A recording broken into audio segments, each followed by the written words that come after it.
This is video 5 in our series, and I'd like to begin today to talk a little bit about cosmology. When we talk about cosmology, we're talking about origin, and we're talking about cause and effect.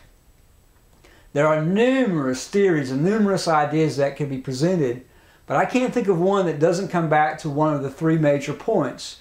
Point number 1 being an eternal uncaused, point number 2 being temporal uncaused, and point number 3 being a temporal caused.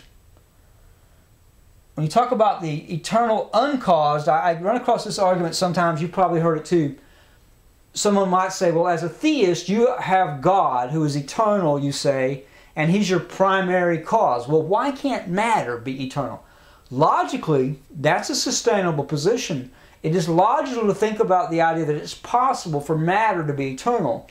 Scientifically, it has problems, and it doesn't seem to be what we observe in the universe. And in fact, the eternal uncaused position is not the standard model.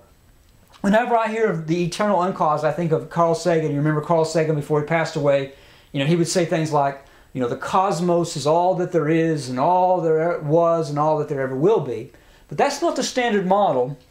But let's look at it anyway. Let's assume from the outset that we have an eternal uncaused matter.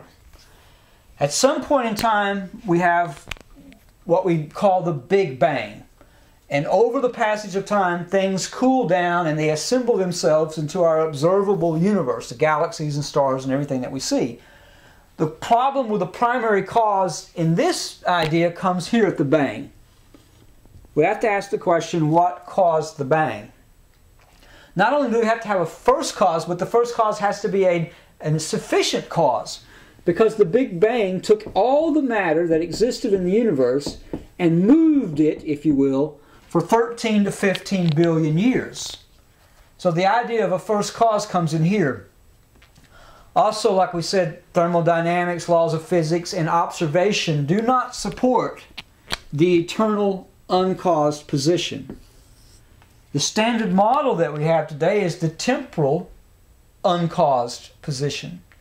The temporal uncaused position says there was nothing, ex nihilo. When we say nothing, we need to stop right there, because I've heard some people try to argue, well, when physicists say nothing, they don't really mean nothing. They mean things that the ignorant, unwashed masses won't understand, so they just use the word nothing. That is semantical dishonesty, and that's not what's being said here.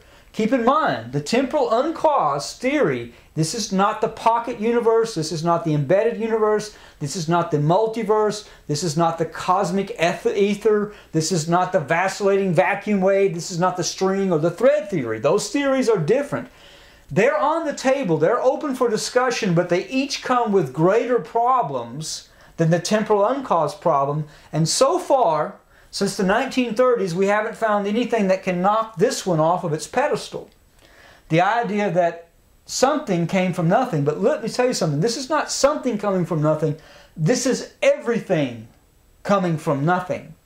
Time, space, matter, and energy all occurring from what's called a singularity.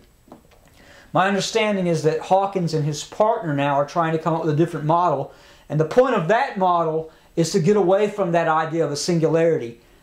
The idea doesn't work on paper because the math just doesn't crunch. Until somebody can come up with a better idea, the idea that the standard model is that everything, time, space, matter, and energy, occurred from nothing. Over time, it didn't bang, it exploded, it expanded and cooled to what we have now today as the observable universe.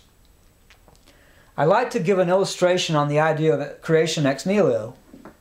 Imagine I were to come into my kitchen and I find my son sitting at the table and he's eating a candy bar. And I say, son, where did you get that candy bar from? And he says, well, it's amazing, Dad. I was sitting here and all of a sudden in the middle of the air there appeared this white hot speck. And it began to descend, and as it descended towards the table, it cooled and it expanded and it settled down on the table as a candy bar.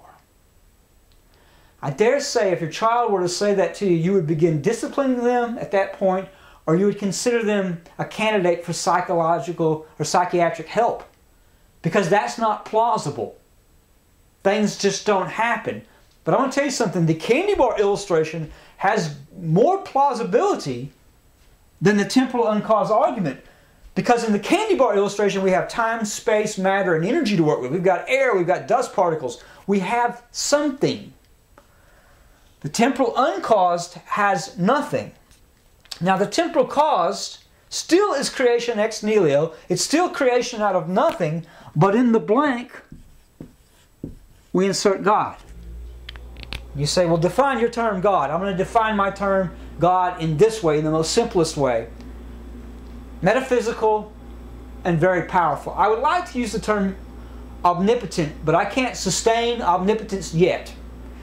And you would probably not like the term. So we can say, though, something that can create out of nothing would have to be at least very powerful. So I'm going to say a metaphysical being that's very powerful. The theist can make a grave error right here. The grave error is to start celebrating. Let me tell you, you haven't proven anything yet. All you've done is offer a more plausible possibility. Because in the temporal uncaused case, nothing has no potential. There is no potential for anything there. There's no potential for a universe to will itself into existence. That is implausible.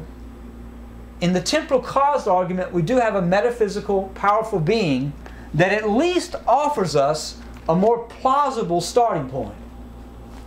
John chapter 1 verse 3.